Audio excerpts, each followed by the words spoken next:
Hey y'all, so this is a Claro Walnut Burl cookie from Hunsky Hardwoods out in California. First time I'm working with this kind of wood, and although it's probably the most beautiful wood I've worked with, it does present a few more issues that you'll see here. There's a lot of small pits that can be tough to fill with just regular epoxy, um, and there's a lot of these kind of, I don't know if they're termite or bug damage, that are just kind of compacted with sawdust, maybe mud. And you'll see here, I try to kind of pick them out with this little like dental pick kind of thing. And it's just really, really dense. And I'm realizing pretty quick that because there's so many, I'm not really going to want to go through all of this. So I did a few of them, but then I kind of realized it's probably best if I use a penetrating epoxy and just try to seal all of this up. Um, I did as many as I could, but it was just going to be a lot more investment than I wanted to do. So um, cleaned up some of the bark inclusions. I actually left this empty because I didn't want just a big ball of epoxy in there at the end, and turned out really cool. Um, but the bark is stuck on pretty well. I'm pretty happy with the slab as it is because Hunsky takes pretty good care of their slabs as they're going through and dries them really well. So the bark is pretty well on there. Um, so obviously you have to remove most of that if you're going to do some kind of epoxy pour, which I'd planned on doing.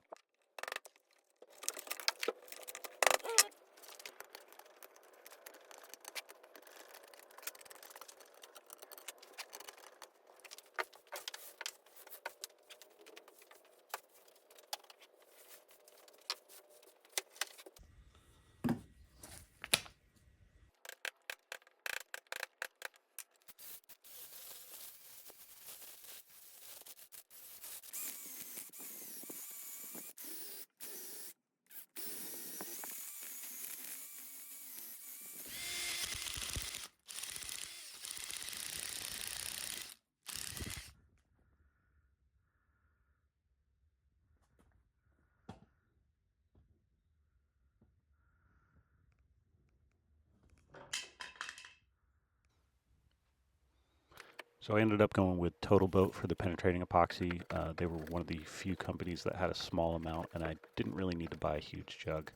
Um, and you'll see here I did the top. This is going to be the top, and then I flipped it around and did the bottom because generally you don't want to apply some kind of moisture to one side and not the other. That can present some cupping and stuff like that. So let it soak in for a little bit and then flip it and do the other side.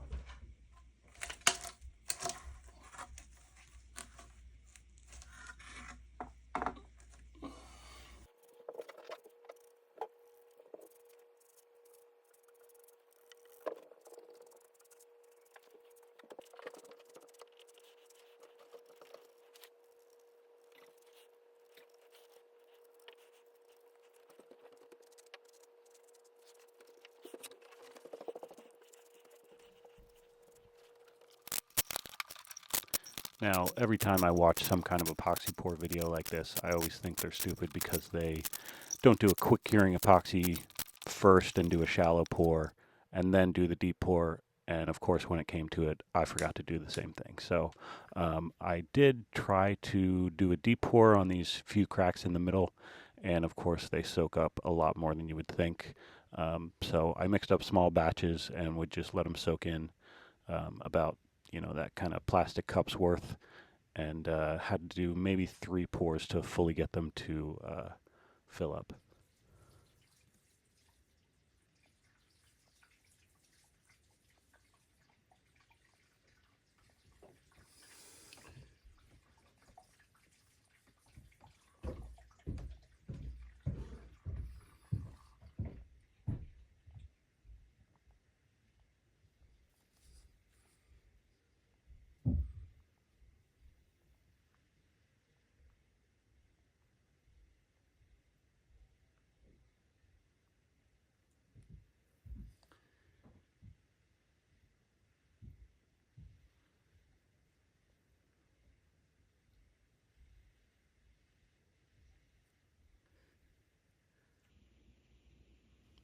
I'm using super clear epoxy for the deep pour. Again, I didn't need a large amount, so super clear actually has some smaller quart kits that I decided to go with.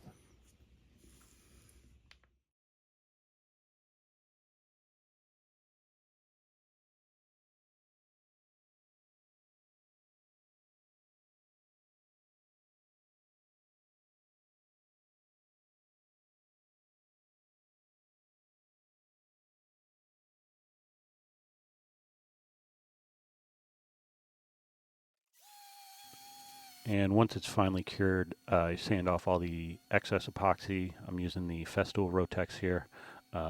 Makes pretty quick work, but it does gum up quite a bit, so you need to clean the sandpaper off and obviously use a dust mask and a dust extractor when possible if you have those available to you.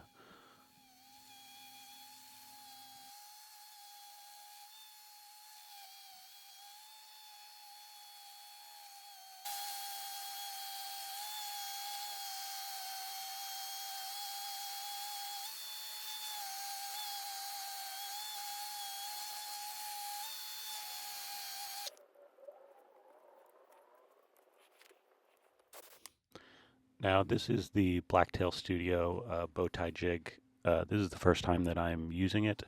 Um, I'm happy with it, but I did screw up a bit. The bow ties were pretty easy to cut as long as you have the right bushing bearings. But you'll see here in a bit, I screwed up the depth that I was cutting my inlays to, and I had to retape them back on, and I had some kind of wiggle that made them not fit so tight. But obviously, that's my problem. That's my issue. The jig itself, I'm actually pretty happy with, so I'll link to that below as well.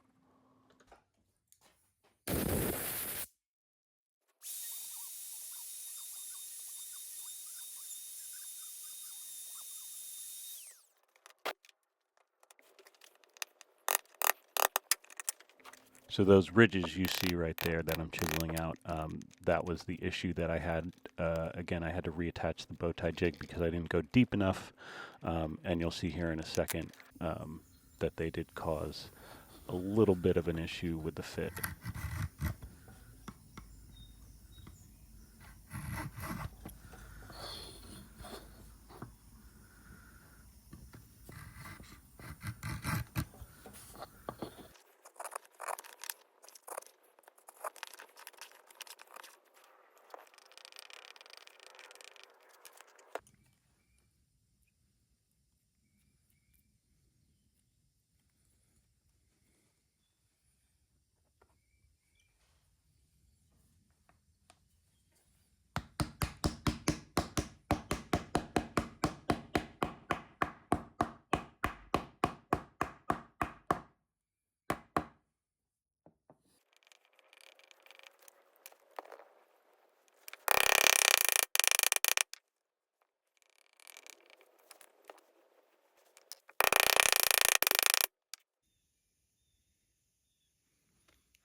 One came out all right.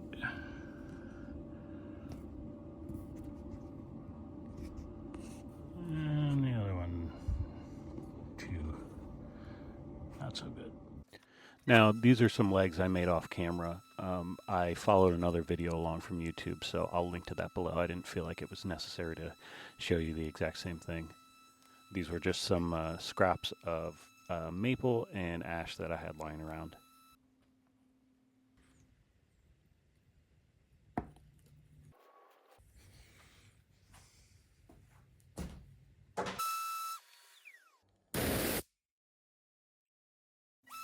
Now I did a final sanding up to 220, uh, raised the grain with water, and then resanded again with 220 and wiped it down with mineral spirits.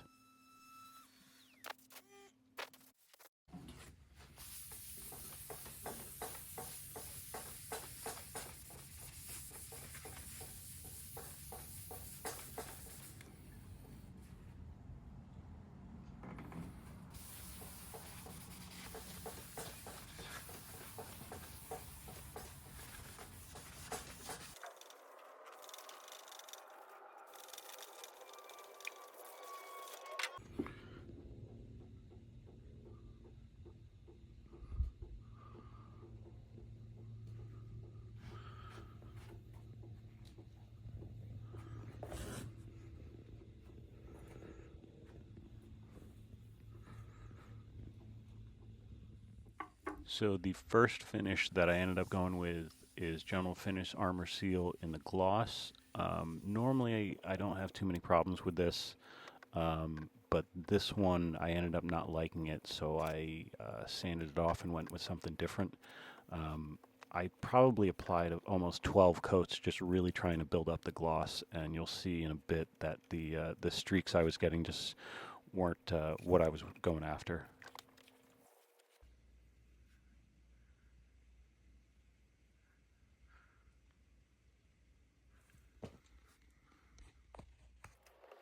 So this is attaching the figure eight fasteners to the legs, and this is the finish. I was getting too many streaks, and I just wasn't happy with it.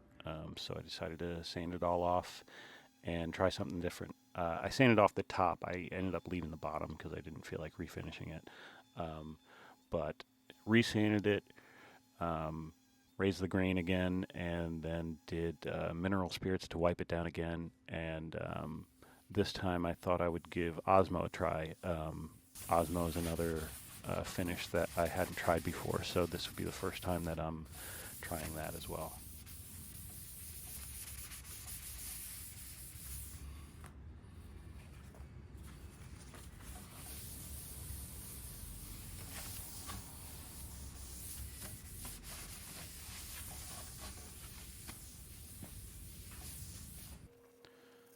So this is Osmo 3011, I believe. The gloss. Again, I wanted kind of a glossier finish. Osmo I was pretty happy with, although I didn't feel like I was getting as much of a gloss as I would like. But it did apply really nice and wiped off and almost gave more of a satin finish. But I am pretty happy with it. And I ended up going with 4 coats, I believe, after talking with Osmo and trying to get the gloss a little bit better. They recommended I could sand it with a maroon pad and um, apply a final finish.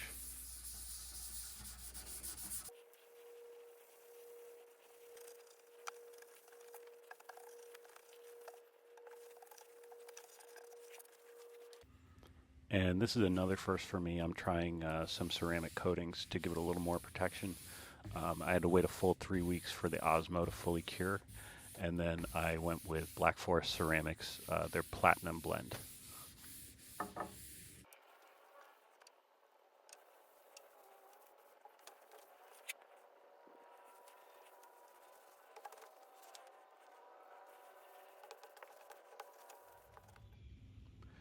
And these are the final shots. Let me know what you think.